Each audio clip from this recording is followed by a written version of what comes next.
Assalamualaikum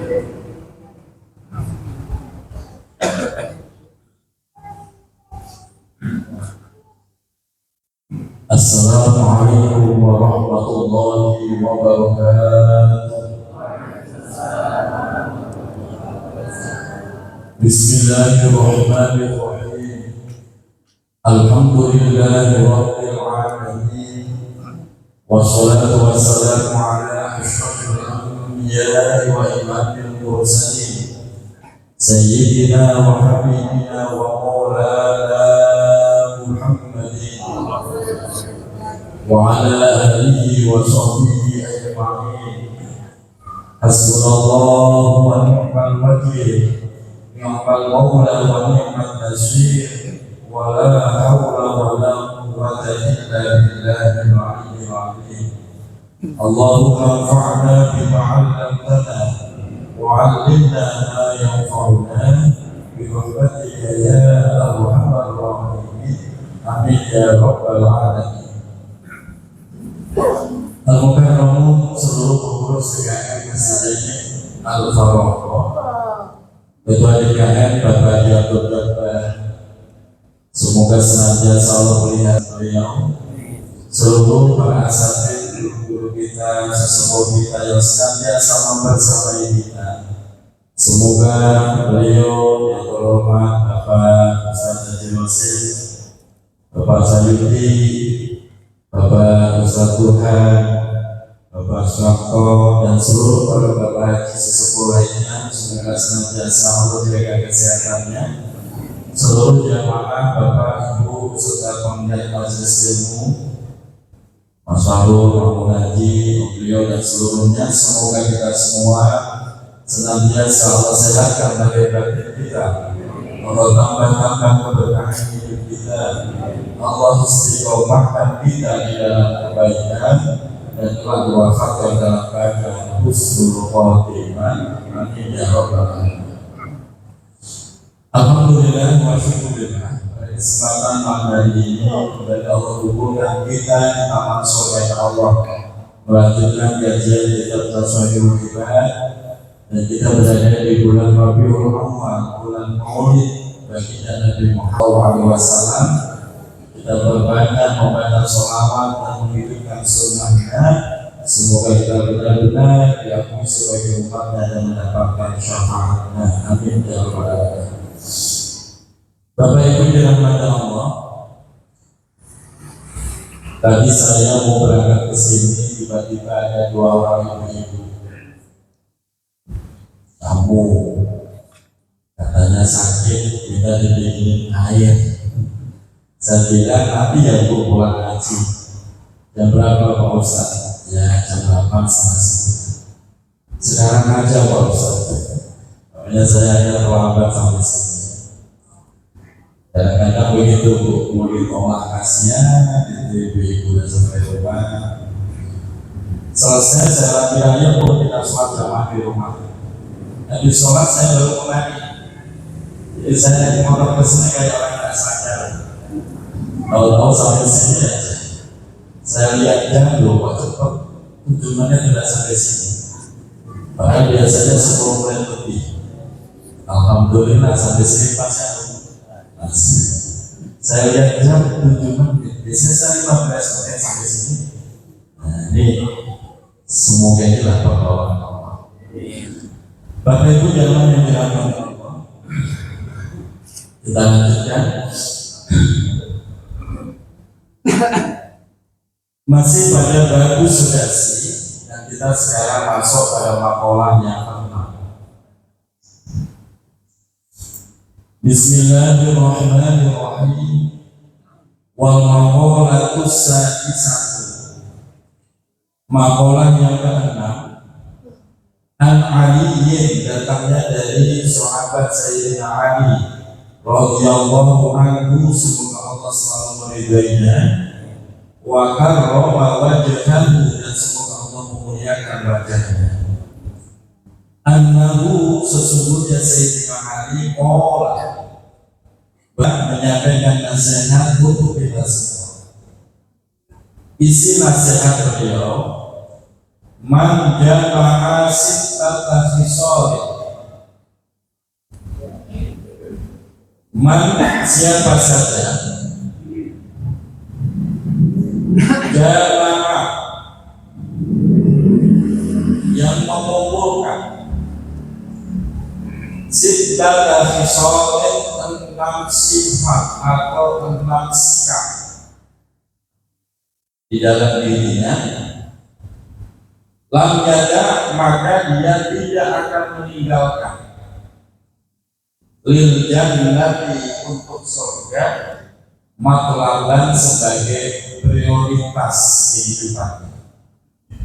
Jadi siapapun orangnya kok bisa mengumpulkan 6 sifat ini dalam dirinya, maka dengan sendirinya mindsetnya, cara pola pikirnya, hatinya pengen mendapatkan surga.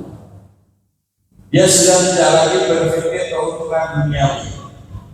Jadi tadi yang dia pikirin keuntungan akhirat, dapat ridho Allah, dapat surganya. Itu dengan otomatis kalau langsung seperti ini ada dalam diri orang tersebut. Wala ala nasi mahrokan.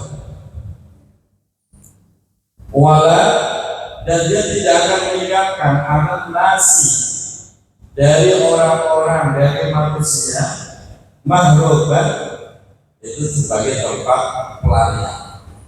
Artinya dia akan menghindarkan riuh, meninggalkan keramaian, meninggalkan popularitas dari kelompok-kelompok manusia. Dia lebih senang menyendiri, dia lebih senang untuk beribadah, dia lebih senang bermesraan dengan Tuhannya. Itu otomatis saja kalau perkara ini ada dalam diri seseorang. Dia udah nggak lagi gemerlap dunia, pengen dapat pujian, sambungan, sudah nggak dipikir ya, itu yang ada di pikiran. Ya totalitas hidup lillahi ta'ala. Ada ulama muda seperti itu ada. Kalau bapak ibu pernah lihat YouTube, itu ada namanya Gus Bahat. Pernah lihat belum pak? Nanti bapak bisa lihat itu. Beliau orang alim, beliau orang yang sangat populer, sangat viral, tapi beliau tampilannya sederhana. Kenapa? Karena popularitas, viral, terkenal itu tidak menjadi tujuannya. Yang dia cari adalah ridhonya Allah, kehidupan akhirat surga. Sehingga penampilannya dimanapun berada jadi ibadah. Karena sudah tidak peduli lagi dengan penilaian orang lain. Yang dicari adalah penilaian dari Allah Subhanahu. Dan ini memang harus kita latih diri kita Bapak. Kita kalau masih sibuk memperhatikan penilaian orang lain, hakikatnya itu kita capek sendiri.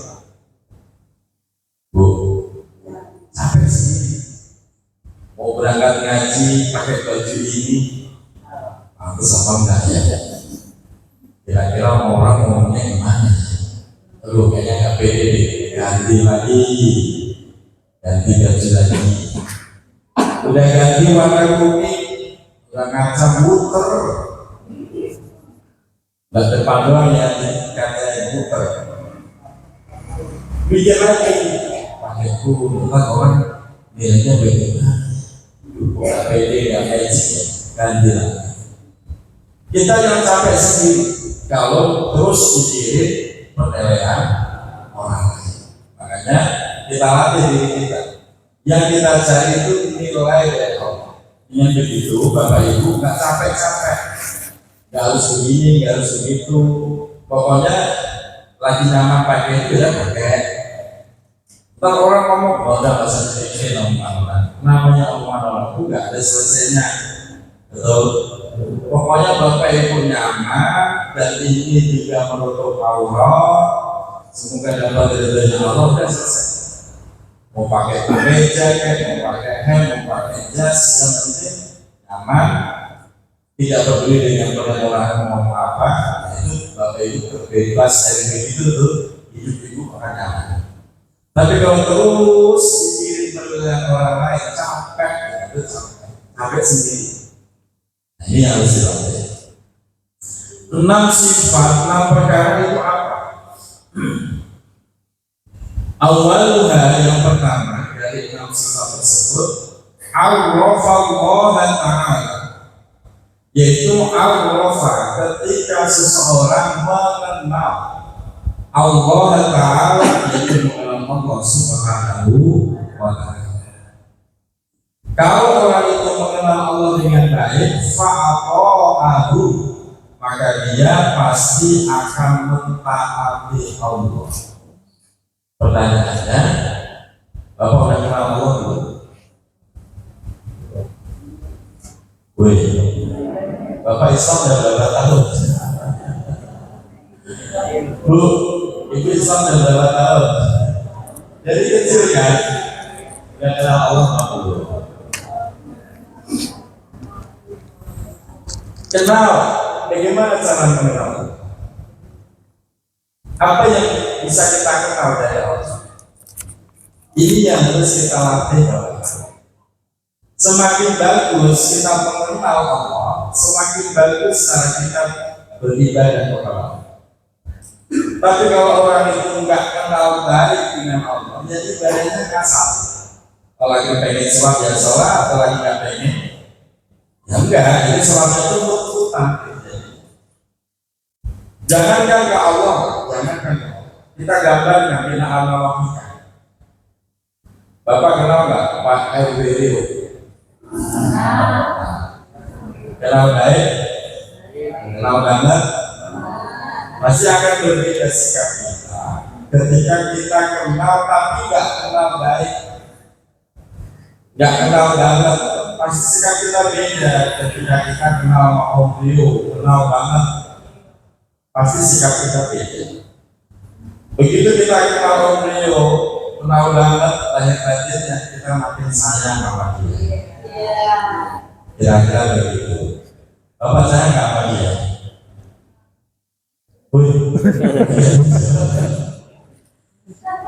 Kira-kira begitu gambar. Ibu saya nggak tahu dia.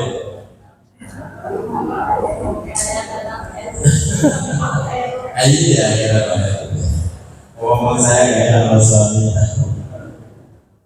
Artinya begitulah kira-kira. Ketika kita mengenal Allah dengan baik, maka kita akan semakin sayang kepada Allah. Sehingga ketaatan kita, ibadah kita itu tidak sekedar formalitas menjalankan kewajiban, tapi dasarnya karena sayang kepada Allah. Makanya salah satu cara mengenal Allah bukan dengan cara isi, bukan dengan panca indera Bapak Ibu. Bahwa mengenal Allah ketemu lewat mata, lewat diri, tidak begitu. Karena Allah itu adalah zat yang maha gaib, tidak bisa ditangkap oleh panca indera, tapi bisa dirasakan dengan iman dan hati. Maka cara mengenalinya adalah dengan mengenali sifat-sifatnya. Maka ulama kita dulu bijak Pak, jika kita dikenalkan Allah melalui sifat wajibnya.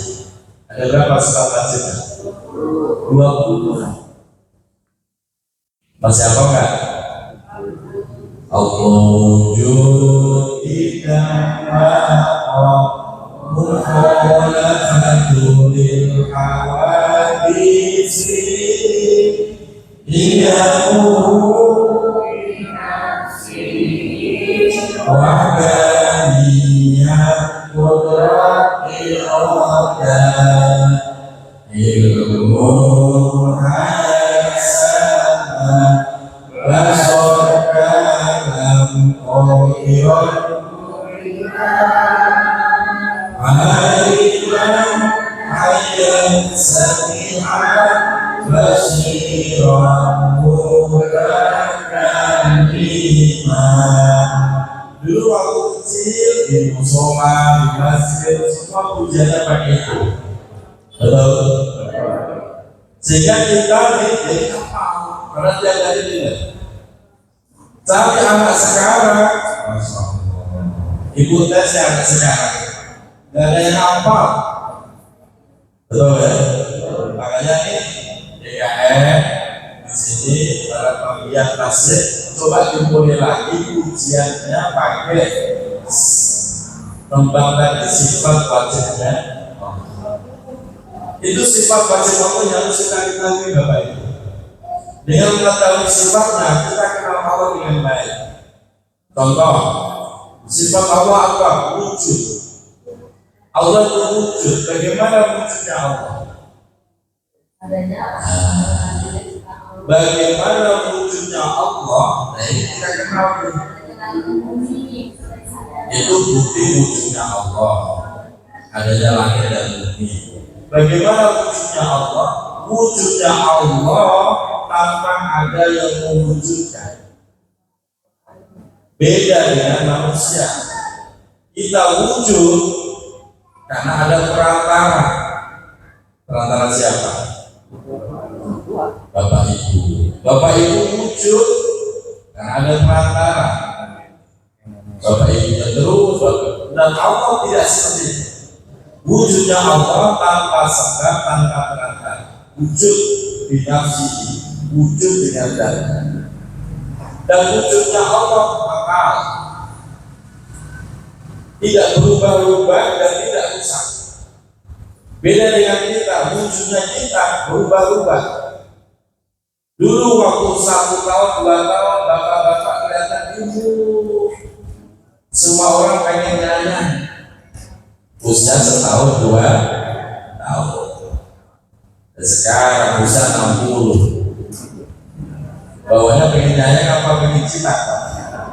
Udah beda, berubah. Dari bayi itu tunggu remaja, tunggu dewasa kelihatan ganteng, gagah. Betul ya Bu? Suami itu dulu ganteng, gagah kan? Sekarang masih. Itu namanya melawan sunatullah. Gak mungkin sama, pasti turun. Grafiknya begitu Pak. Dari bawah naik, puncak kemuliaan manusia itu bisa 40 tahun. Habis 40 grafiknya turun lagi pelan-pelan. Makin jelek, makin jelek, makin tua. Makin tua, makin kayak bayi lagi. Betul. Gak mungkin kekal, gak mungkin sama. Wah suami itu mau 60 udah sama kayak 40 itu berarti bohong. Kata orang banget bohongnya Pak. Karena gak mungkin begitu. Nah di sini kita mengenal kata Allah melalui sifatnya. Terus lagi kita bisa mengenal Allah melalui asma-Nya. Asma. Walillahil asmaul husna. Kita kenal Allah. Allah itu sifat asma sifatnya itu Ar-Rahman, Ar-Rahim, Al-Malik, Al-Quddus, As-Salam, Al-Mu'min dan seterusnya. Ada 99. Kita kenalin Allah lewat asma-Nya bahwa Allah itu Ar-Rahman. Ar-Rahman itu apa? Allah itu kasih sayang kepada seluruh makhluknya, baik itu manusia, binatang, tumbuh-tumbuhan, mukmin, kafir, semua dapat sifat rahmatnya. Allah juga Ar-Razzaq. Apa itu Ar-Razzaq? Pemberi rezeki Pak. Kita kenalin Allah itu zat yang membagi rezeki, memakan rezeki. Kalau kita kenal dengan sifat Allah, asma Allah seperti itu, Bapak Ibu gak akan gelisah gara-gara urusan rezeki. Tadi pagi saya kedatangan tamu dari Sawangan. Dia sudah mendapati posisi sebagai RD. RD itu apa ya? Udah bagus belum jabatannya? Dan dia berharap dipromosikan naik jabatan. Saya tanya, saya panggilnya Pak, Kenapa harus ambisi bisa jabatan? Lalu Pak Ustaz, janjinya menikah, tunjangannya juga menikah. Kalau nggak naik, ya enggak. Begini ya, saya hanya bisa bantu doa. Yang terpenting, kalau urusan rezeki, yang dikejar itu harusnya bukan pekerjaan. Yang dikejar harusnya bukan pekerjaan. Lalu apa yang harus dikejar? Kalau urusan rezeki yang harus dikejar itu adalah zat yang membagi rezeki. Siapa tadi itu? Harusnya cara berpikirnya begitu Bapak Ibu. Kalau kita kenal Allah, bahwa Allah itu zat yang mengatur, membagi rezeki.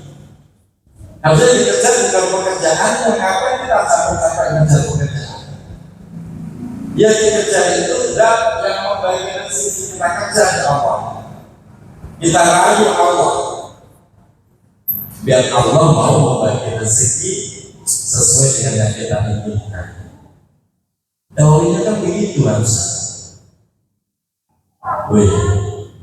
Begitu kan bro?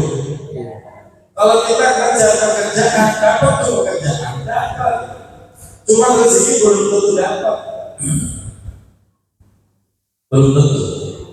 Karena rezeki dengan pekerjaan, dengan gaji itu tiga hal yang berbeda. Banyak orang bekerja, gaji nggak dapat, rezeki nggak dapat. Banyak orang bekerja, gaji dapat, tapi rezeki nggak dapat. Banyak orang yang justru tidak bekerja, nggak dapat gaji, tapi tetap dapat rezeki. Banyak orang yang bekerjanya di tempat A, justru dapat rezekinya di tempat B. Ini yang harus menyadarkan kita bahwa yang harus bekerja itu bukan pekerjaan, tapi zat yang membagi rezeki. Kalau memang Bapak pengen dari rezeki, dijauh, dirayu. Bagaimana cara merayu?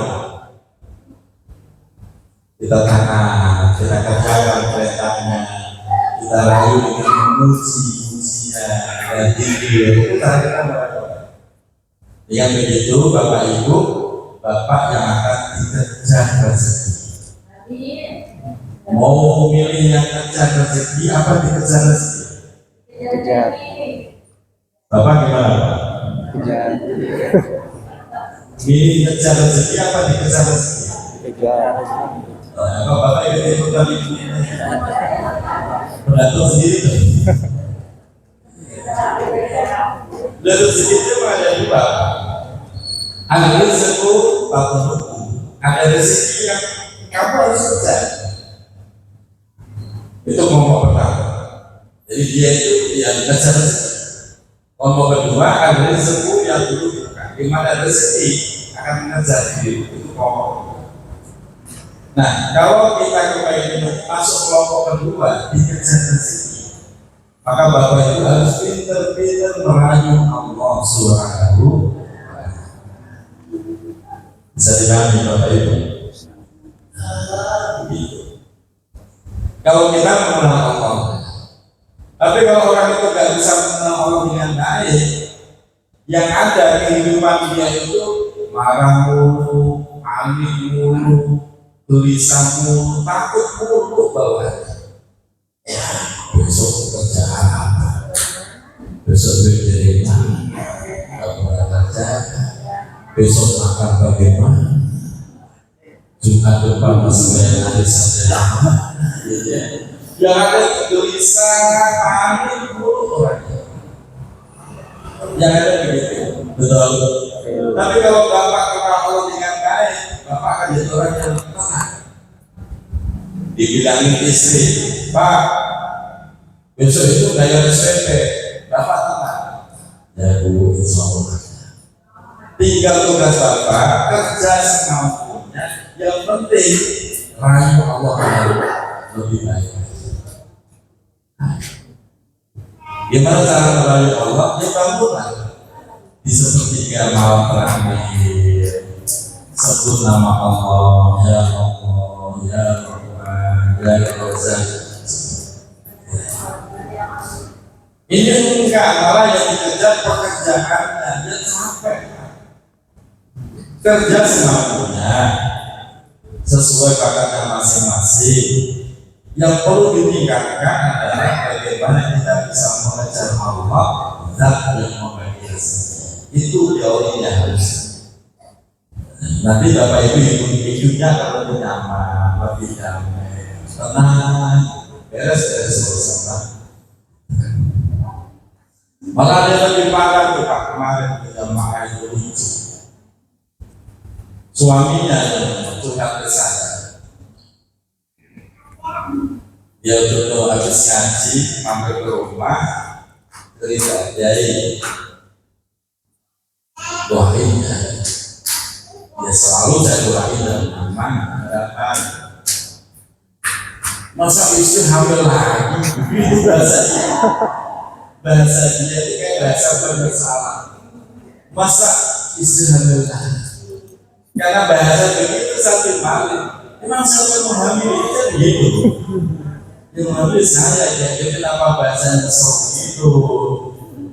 Kita ekonominya pas-pasan sama itu udah kafir padahal udah saling takbir, saya bilang kamu jangan ngomong begitu.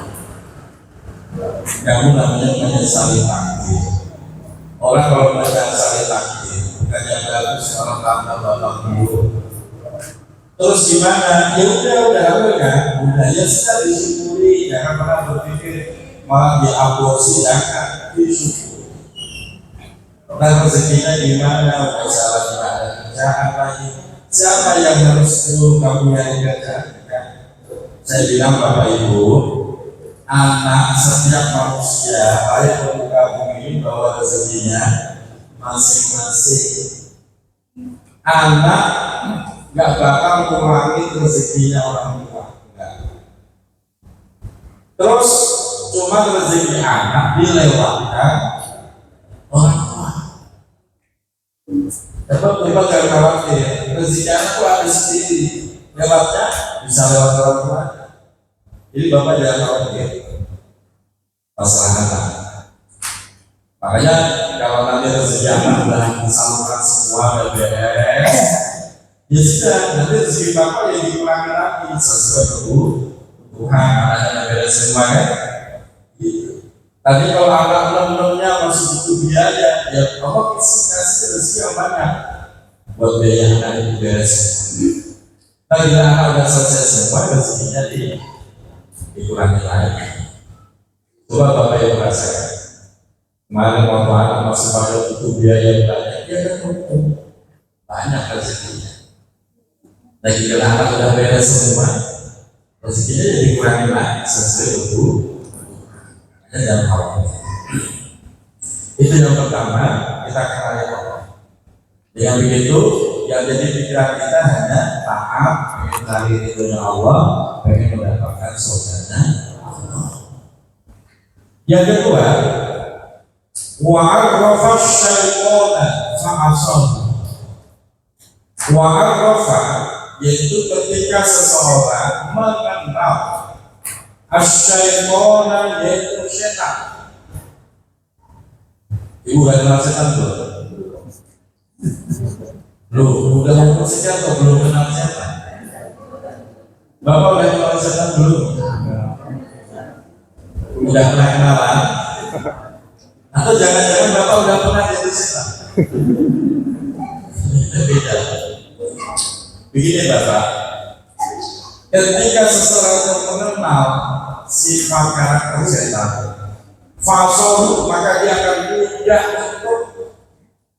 untuk tidak taat kepada setan, akan mudah. Maksudnya begini Bapak, yang namanya setan itu bukan makhluk.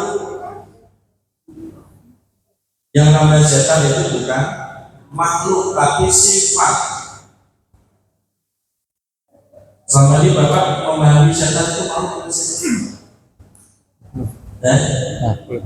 Setan itu sifat. Nah bentuknya setan itu macam-macam.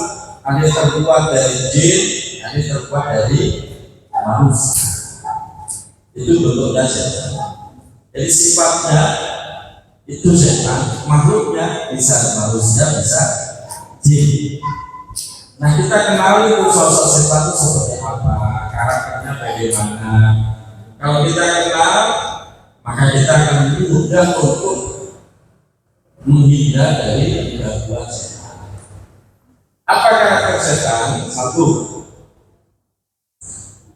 inna syaitana ya'muru bil munkar wa yanhauna 'anil ma'ruf.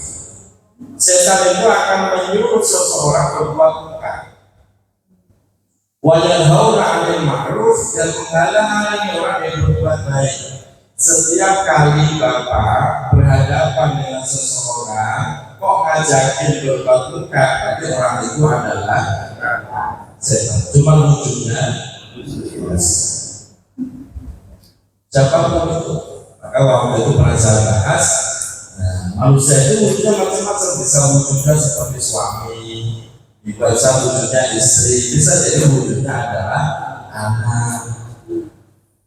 Nah, kita kenali karakter-karakter semacam itu. Insya Allah dengan begitu Bapak Ibu akan mudah untuk menghindarkan diri dari setan. Yang ketiga, wa'arrafal akhirata fatolabah. Wa'arrafa, yaitu ketika seseorang mengenal al-akhirata, kehidupan akhirat, fatolabah, maka dia akan mencari akhirat itu dengan sungguh-sungguh. Nah, ini yang kita sadarkan Bapak Ibu. Sementara orang lebih sering mencari kehidupan dunia, padahal dunia itu adalah hanya tempat singgah.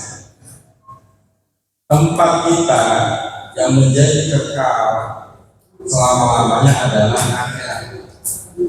Dan akhirat Bapak Ibu pilihannya cuma dua. Kalau nggak surga, ya neraka. Kalau nggak neraka, ya surga. Nah, hidup ini pilihan. Makanya ketika seseorang hanya fokus mencari kebahagiaan dunia, tidak mau mikirin kebahagiaan akhirat, orang ini tidak hanya rugi, tapi celaka. Ini namanya orang tidak kenal akhirat. Cara kita mengenal akhirat ya lewat ngaji begini Bapak Ibu. Kalau nggak ngaji ya nggak bakal kenal. Saya kasih tahu, yang pertama, akhirat itu darul khuldi, tempat keabadian. Tempat keabadian. Setelah kita masuk alam akhirat, sudah tidak ada alam lagi selain akhirat. Yang kedua, akhirat itu adalah tempat pembalasan dari seluruh amal kita waktu itu di dunia. Yang baik balasannya baik, yang buruk balasannya buruk.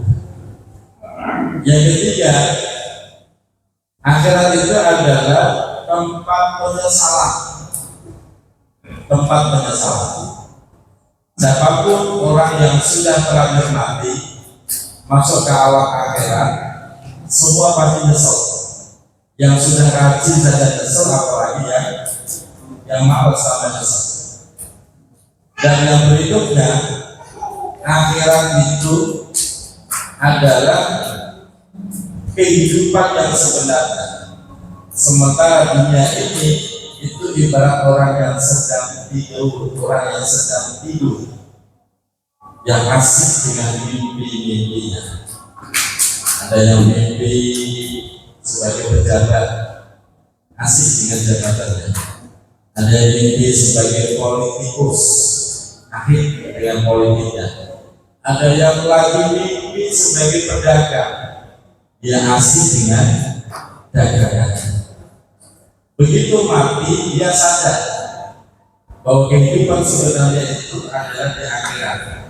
Semua yang dilakukan di dunia itu ibarat orang yang sedang asik mimpi dengan di dalam hidupnya. Nah, makanya ini kita lagi mimpi nih Pak.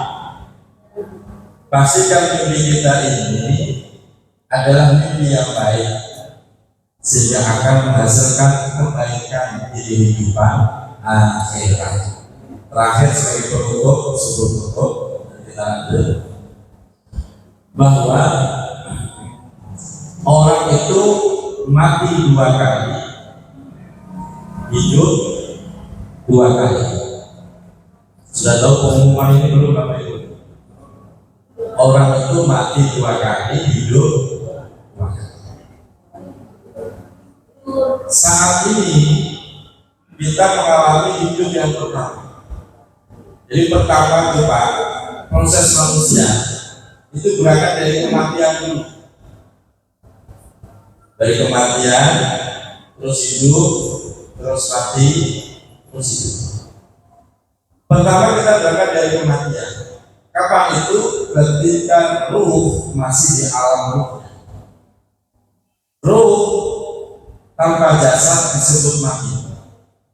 Begitu juga jasad tanpa ruh juga disebut mati.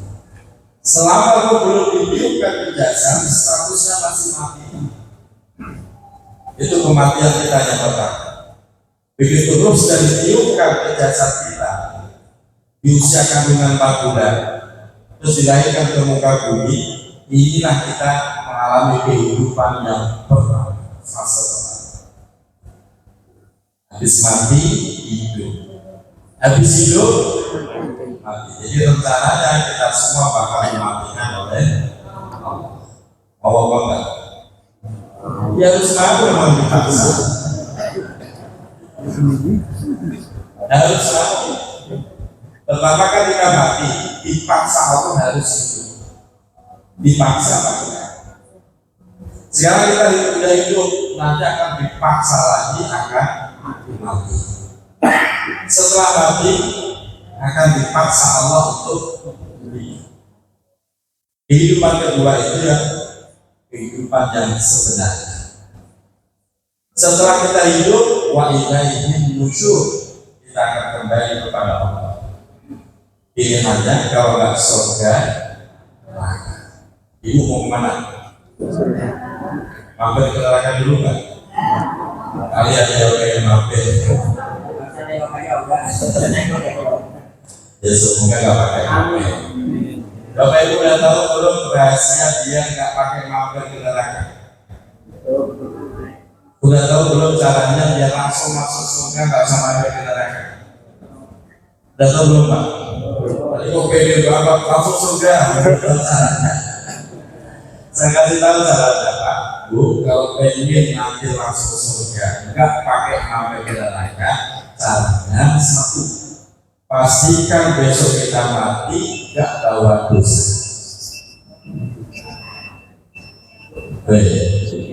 Pastikan besok kita mati nggak bawa dosa. Dijamin langsung surga tak pakai mampir ke neraka.